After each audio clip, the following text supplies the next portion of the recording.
باللہ السمیع العلیم من الشیطان الرجیم بسم اللہ الرحمن الرحیم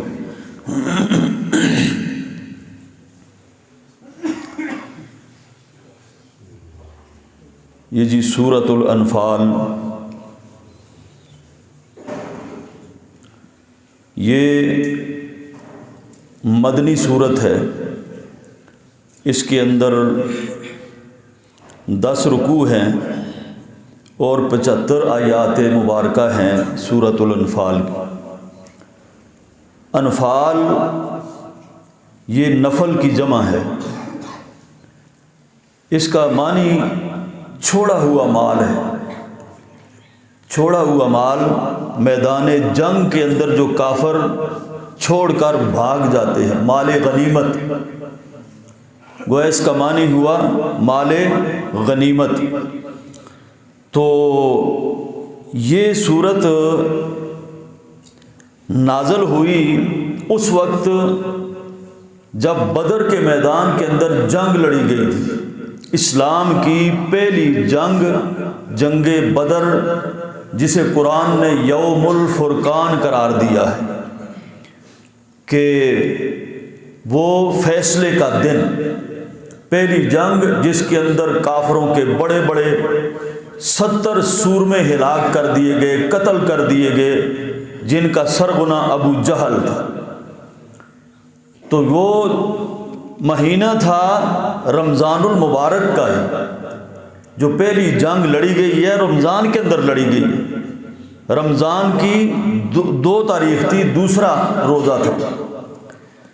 تو اس وقت یہ چونکہ مسلمانوں کو بہت سارا مال غنیمت بھی ملا تھا اور بہت سارے قیدی بھی آئے تھے، 70 قیدی بھی مشرکین میں سے بنا لیے گئے، 70 قتل کر دیے گئے۔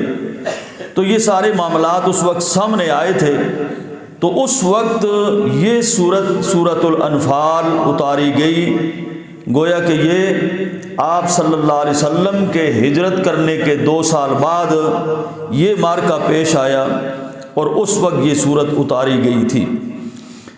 مال غنیمت کے احکامات اللہ پاک نے اس میں اتارے ہیں اور اس میں شروع میں مومنین کی صفات کو بھی بیان فرمایا ہے کہ انما المؤمنون الذین اذا ذکر اللہ وجلت قلوبہم وَإِذَا تُلِيَتْ عَلَيْهِمْ آيَاتُهُ زَادَتْهُمْ إِيمَانًا وَعَلَىٰ رَبِّهِمْ يَتَوَكَّلُونَ۔ مومنوں کی جو کامل مومن ہوتا ہے نا، اس کی بڑی صفت یہ ہوتی ہے کہ اس کے سامنے جب اللہ کا قرآن پڑھا جاتا ہے، اس کا ایمان ہرا بھرا ہو جاتا ہے اور ایمان اس کا بڑھ جاتا ہے اور دلوں کو تازگی ملتی ہے، ان کے دل حشاش اور بشاش ہوتے ہیں، قرآن کو سن کر ان کے دل خوش ہوتے ہیں، گویا کہ قرآن ان کے دلوں کی بہار ہے مومنوں کی۔ تو ان کے دل اکتاتے نہیں ہیں قرآن سنتے ہوئے۔ یہ مومنوں کی بڑی صفت ہے اور وہ اسی پروردگار کے اوپر توکل کرنے والے ہیں۔ چونکہ اب یہ نئی ریاست بننے جا رہی تھی، مدینہ کی بستی نئی ریاست بن رہی تھی، تو اس کو بہت سارے احکامات کی ضرورت تھی، معاملات پیش آنے والے تھے۔ تو اسلامی ریاست کے اصول اس صورت کے اندر بیان کیے گئے۔ اسلامی ریاست کن بنیادوں پر کھڑی ہوگی اور اس کی حیثیت کیا ہوگی؟ اسلامی ریاست کے سارے اصول جو ایک ریاست کے ہو سکتے ہیں، اس صورت میں اللہ پاک نے بیان فرمائے۔ پھر جہاد کی ضرورت پر اللہ پاک نے اس صورت کے اندر زور دیا ہے کہ دیکھو تمہاری عزت اور تمہاری کامرانیاں وہ جہاد کے ساتھ ہی ہیں، اور جہاد کا فلسفہ بیان فرمایا، جہاد کی اہمیت کو بیان فرمایا، جہاد کے لیے ترغیب دی مسلمانوں کو۔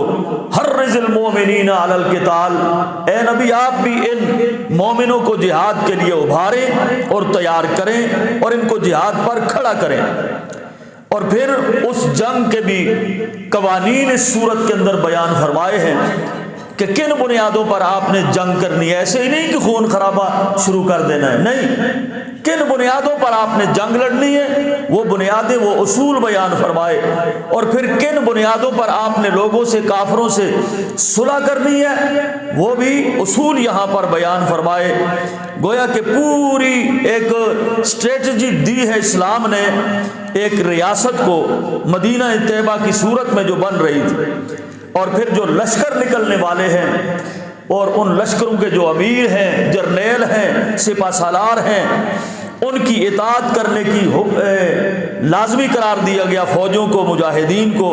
اور پھر اس صورت کے اندر قیدیوں کے احکامات بیان کیے گئے کہ ان کو کیسے رکھنا ہے، کیا ان سے فدیہ لینا ہے، ان کے احکامات بھی سارے بیان فرمائے. اور پھر اس کے بعد منافقین کی حرکات کو بیان کیا کہ جو منافق یہ اندر کھاتے مسلمانوں کو نقصان پہنچا رہے تھے، اور بظاہر تو وہ نمازیں بھی پڑھ رہے تھے، نبی کا کلمہ بھی پڑھ رہے تھے، صفوں میں بھی آ کے کھڑے ہوتے تھے. اور جب اللہ کے نبی بیان فرماتے کوئی نصیحت تو منافقوں کا سردار اٹھ کے پہلے کھڑا ہو کے کہتا، اے لوگو یہ محمد الرسول اللہ ہیں، اللہ کے نبی ہیں، ان کی ہر بات کو دل و جان سے سنو اور قبول کرو اور ایمان لے آؤ. لیکن خود اندر سے منافق تھا، اور اس نے یہ جو پوری اپنی ایک ٹیم بنا رکھی تھی، تو ان منافقین کی حرکات و سکنات، ان کے معاملات، اس کو بھی بیان کیا کہ دیکھیں کتنا منافقوں نے اسلام کو نقصان پہنچایا. ان کی وجہ سے، منافقوں کی وجہ سے 70 مسلمان شہید ہو گئے تھے وہاں جنگ احد کے اندر. لیکن کبھی بھی اللہ کے پاک نبی صلی اللہ علیہ وسلم نے ان کے خلاف ہتھیار نہیں اٹھایا، اپنی زبان سے کوئی غلط جملہ بھی ان کے حق میں نہیں بولا. یہاں تک کہ اس منافق نے ایک دفعہ کہا تھا لَيُخْرِجَنَّ الْأَعَزُّ مِنْهَا الْأَذَلَّ، جب ہم مدینہ میں واپس پہنچیں گے نا، ہم ذلیل لوگوں کو باہر نکال دیں گے. نعوذ باللہ، نبی کو اور صحابہ کو اس نے ذلیل کہا. حضرت عمر فاروق نے تلوار نکال لی کہ میں اس کی گردن اڑاتا ہوں. تو اللہ کے پاک نبی نے منع فرمایا، نہیں، ان کو چھوڑ دو، یہ منافق ہیں، چھوڑ دو ان کو.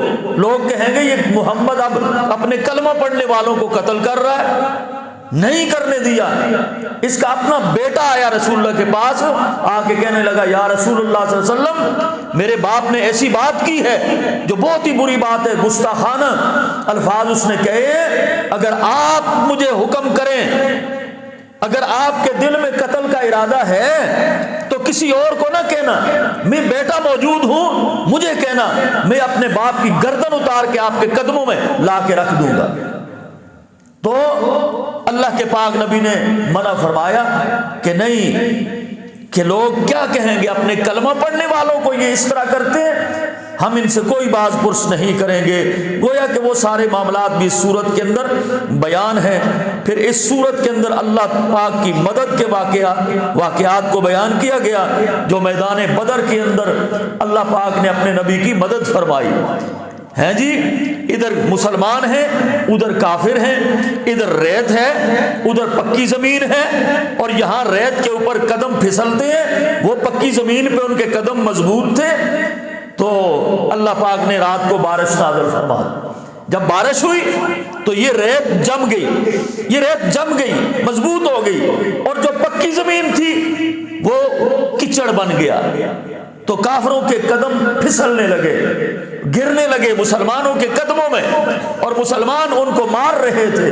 گویا کہ یہ بارش کا نازل ہونا بھی رسول اللہ صلی اللہ علیہ وسلم کا یہ معجزہ تھا.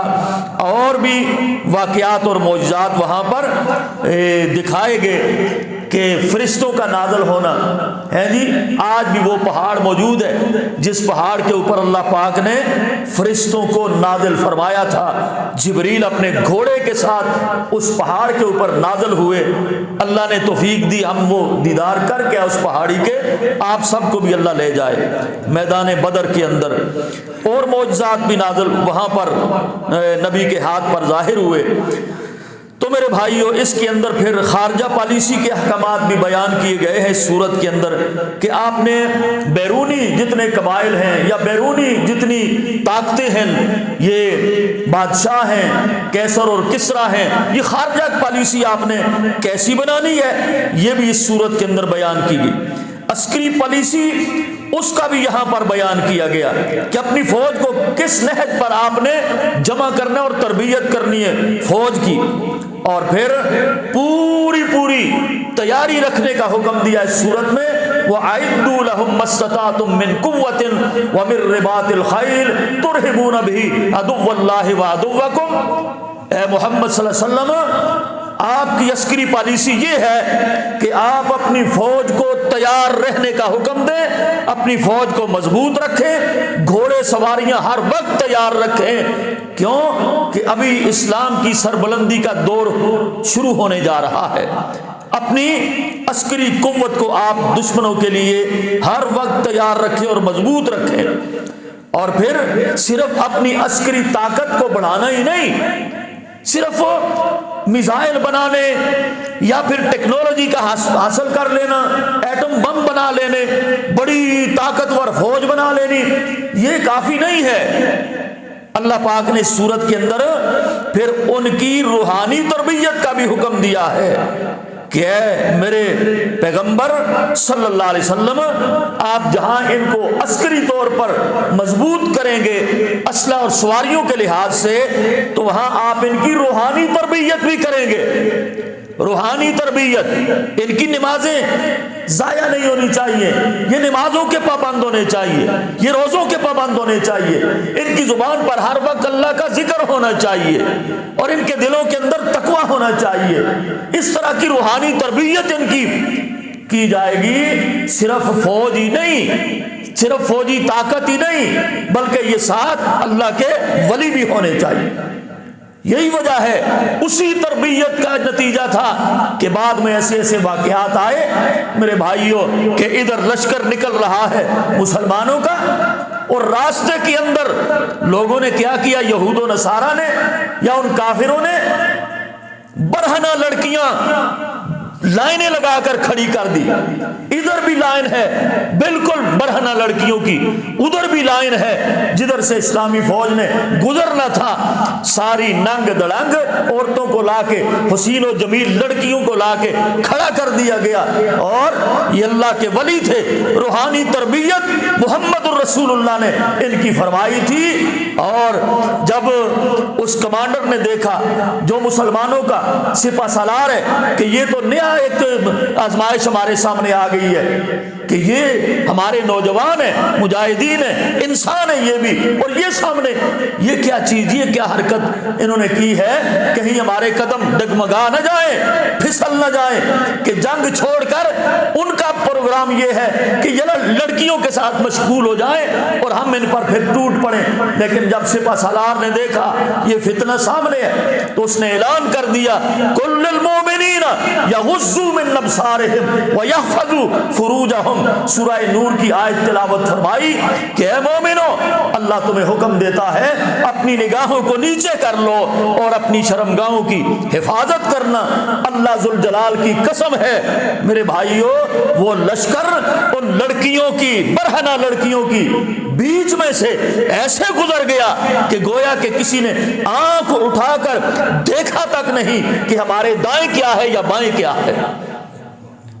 اس نہج پر مسلمانوں کی تربیت کی گئی کہ صرف آپ نے فوجی طاقت، اسلحہ، سامان، سواری وہی نہیں رکھنی، بلکہ ان لوگوں کو اس طرح تیار کرنا ہے۔ اور جب جنگ فتح ہو رہی ہے، مسلمانوں کو کامیابی ملی، تو وہ بڑا رستم کہنے لگا، یار پتہ تو کرو، ہماری لاکھوں کی فوج ہے، وہ چند ہزار ہے، یہ کیا وجہ ہے کہ ہم ان پہ غالب نہیں آ سکتے؟ ان کا بڑا پادری کہنے لگا، بات میں تمہیں بتاتا ہوں کہ وہ کیوں کامیاب ہیں۔ اس لیے وہ کامیاب ہیں، ان کی راتیں مسلح پر گزرتی ہیں اور وہ دن کو گھوڑے کی پیٹھ پر سوار ہوتے ہیں۔ راتیں ان کی، ہماری راتیں شراب پیتے ہوئے گزرتی ہیں، ہماری راتیں ننگ دھلنگ لڑکیوں کے ساتھ بدکاریاں کرتے ہوئے گزرتی ہیں، اور ان کی راتیں مسلح کی پیٹھ پر گزرتی ہیں، جس وجہ سے اللہ کی مدد اور نصرت ان کے ساتھ ہوتی ہے۔ ان کی فتوحات کی یہ وجہ ہے۔ تو یہ روحانی تربیت بھی ساتھ فرمائی گئی ان کی فوج کی۔ اور پھر مالی وسائل، مادی وسائل ان کو بھی جمع کرنے اور تیار کرنے کا حکم دیا گیا، اور جہاد کی پھر غرض و غایت بیان کی اس صورت کے اندر کہ جہاد کا مقصد خون خرابہ قطعا نہیں ہے، جہاد کا مقصد فساد نہیں ہے، جہاد کا مقصد کرسی پر قبضہ نہیں ہے، جہاد کا مقصد زمین حاصل کرنا نہیں ہے، جہاد کا مقصد میرے بھائیوں کہ صرف مفاد پرستی نہیں ہے، بلکہ جہاد کا مقصد لِإِعْلَاءِ کلمۃ اللہ ہے کہ وَقَاتِلُوهُمْ حَتَّى لَا تَكُونَ فِتْنَةٌ وَيَكُونَ الدِّينُ كُلُّهُ لِلَّهِ، صرف اور صرف اسلام کی سربلندی کے لیے جہاد کیا جائے گا، اس کے علاوہ اور کوئی مقصد نہیں ہے اسلامی جہاد کا۔ تو یہ ایک مقدس جنگ، اس کا پورا نقشہ، پوری تیاری اور اس کی پوری غرض و غایت سورہ انفال میں اللہ نے بیان فرمائی۔ اس کے ساتھ ہی یہ سورۃ توبہ ہے، یہ دونوں کا موضوع ایک جیسا ہے، دونوں کا موضوع بالکل سیم ہے۔ تو توبہ کا معنی پلٹنا ہے، اور اس سورت کی 16 رکوع ہیں اور 129 آیات ہیں۔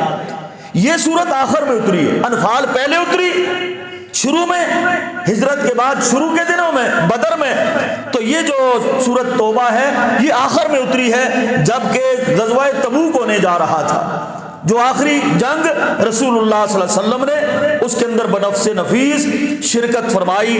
اور یہ توبہ کا معنی ہے پلٹنا۔ اس کا ایک نام سورہ برات بھی ہے کہ اللہ پاک نے برات کا اعلان کیا مشرکوں سے، اور توبہ کا نام ان آیات سے لیا گیا کہ وَعَلَى الثَّلَاثَةِ الَّذِينَ خُلِّفُوا، وہ 3 صحابہ جو جنگ تبوک سے پیچھے رہ گئے تھے، مومن تھے، اب یہ شامل نہ ہو سکے تو نبی نے ان سے بائیکاٹ کر دیا۔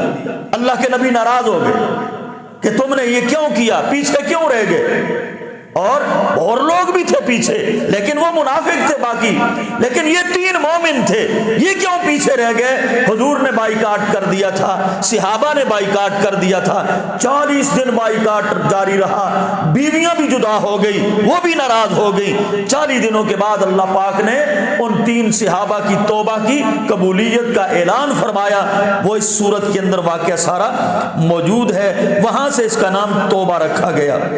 اور صلح حدیبیہ کے بعد، صلح حدیبیہ میں چند شکیں تھی، بہت ساری وہ تفصیل ہے، لیکن ایک شک یہ تھی کہ مکہ کے اندر جتنے قبائل ہیں ان میں سے جو کوئی مسلمانوں کے ساتھ رہنا چاہے اس کی مرضی، جو کوئی مشرکوں کا حلیف بنے اس کی مرضی۔ تو وہاں پر بنو بکر تھے اور دوسرے بنو خزاعہ تھے، ایک قبیلہ مسلمانوں کے ساتھ ہو گیا، ایک جناب کافروں کے ساتھ ہو گیا، لیکن ان دونوں قبیلوں کی آپس میں دشمنی چلتی تھی۔ جو مسلمانوں کے ساتھ تھا ان کے بندے ان دوسرے قبیلے والوں نے قتل کر دیے جو مشرکین کے ساتھ تھے۔ اب یہ معاملہ مسلمانوں تک پہنچا، رسول اللہ صلی اللہ علیہ وسلم تک ان کے وہ بندے آئے کہ یا رسول اللہ، اے محمد صلی اللہ علیہ وسلم، ہم آپ کے حلیف ہیں، ہم نے آپ کا ساتھ دینے کا اعلان کیا ہے، لیکن مسلمان ان کافروں نے صلح حدیبیہ کے معاہدے کی خلاف ورزی کرتے ہوئے ہمارے بندوں کو قتل کیا ہے، اور لہذا یہ معاہدہ ٹوٹ چکا ہے۔ اب پیچھے پیچھے ابو سفیان بھی آتا ہے کہ اے محمد صلی اللہ علیہ وسلم معاہدے کی تجدید کیجئے، ہم معاہدہ توڑنا نہیں چاہتے۔ تو آپ نے فرمایا پھر ان کی دیت ادا کرو، دیت بھی نہیں دینا چاہتے، پھر اچھا پھر دیت بھی نہیں دیتے ہو تو پھر آپ بیچ میں سے ہٹ جاؤ، ہم جانے اور وہ قبیلے والے جانے جنہوں نے ان کو قتل کیا ہے۔ نہیں، مشرکین نے کام پیچھے بھی نہیں ہٹتے، ان کے ساتھ دیں گے۔ تو اللہ پاک نے پھر یہ سورت نازل فرمائی، براۃ من اللہ ورسولہ، اے محمد صلی اللہ علیہ وسلم، اے میرے نبی، اللہ ان مشرکوں سے اور اس معاہدے سے جو صلح حدیبیہ کے موقع پر کیا گیا تھا، اللہ برات کا اعلان کرتا ہے، اللہ اس معاہدے کو ختم کرنے کا اعلان کرتا ہے، اللہ نے خاتمے کا اعلان کر دیا۔ اب ابو سفیان کی ایک نہ سنی گئی، یہ ناکام ہو کر مدینے سے واپس گیا۔ حضور نے صحابہ کو فرمایا جنگ کی تیاری کرو، جنگ کی تیاری کی گئی، خیر اسی کے نتیجے میں پھر میرے بھائیوں بات لمبی ہے، مکہ فتح کر دیا گیا، اور اس صورت کے اندر وہ مشرکین کی ساری خلاف ورزی اس کا بھی بیان ہے، اللہ کی برات کا اعلان وہ بھی بیان ہے، اور یہ دونوں صورتیں جو موضوع ہیں وہ سیم ہیں، ملتے جلتے ہیں، جہاد کے احکامات ہیں اس کے اندر، اور اضافی ایک چیز کہ اس کے اندر ساتھ زکوٰۃ کے بھی احکامات ہیں سورۃ توبہ کے اندر۔ جو نماز نہیں پڑھتا پکا کافر ہے، اور جو زکوٰۃ نہیں دیتا پکا کافر ہے۔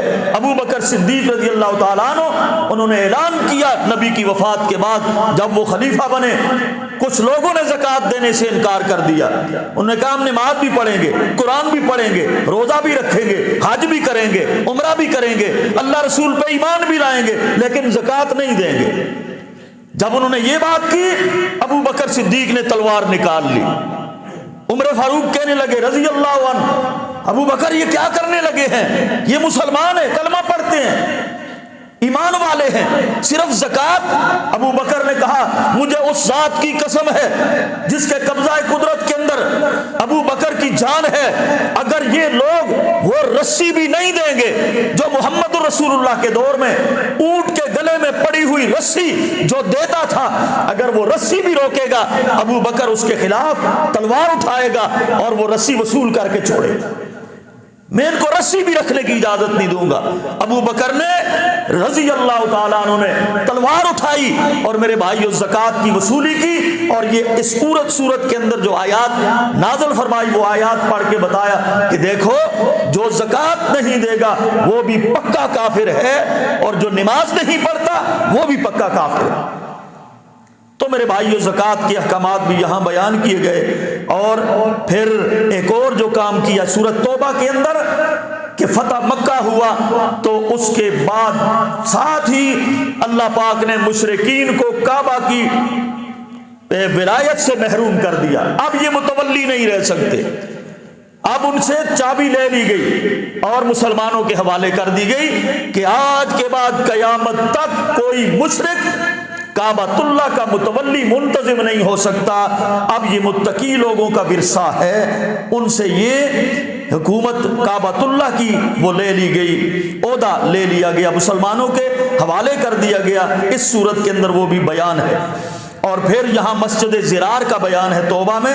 مسجد زرار کیا ہوتی ہے کہ مسلمانوں کے درمیان جو تفریق ڈالنے کے لیے بنائی جائے وہ مسجد زرار ہوتی ہے۔ آپ دیکھیں جگہ جگہ فرقے واریت کے نام پر مسجدیں بنی ہوئی ہیں جو مسلمانوں کو توڑنے کے مترادف ہیں، فرقہ واریت کے یہاں نماز نہیں ہوتی، وہاں نہیں ہوتی، کوئی فتوے لگا رہے ہیں لوگ دیوبندی، بریلوی، شیعہ ہیں جی کہ غیر مقلدوں کی مسجدوں میں نماز، یہ سب فرقہ واریت کے بنیاد پر بنائی گئی مسجدیں ہیں۔ مسجد زرار کے حکم میں آتی ہیں ایسی مسجدیں جو مسلمانوں کے درمیان تفریق ڈالنے کے لیے بنائی گئی ہوں۔ اللہ کے نبی نے منافقوں کی وہ بنائی ہوئی مسجد اس کو گرا دیا تھا، اور آخر میں نبی کی آمد کا سب سے بڑا مقصد بیان فرمایا، هو الذی ارسل رسولہ بالہدی ودین الحق لیظہرہ علی الدین کلہ، کہ ہم نے اس محمد کو نبی بنا کر بھیجا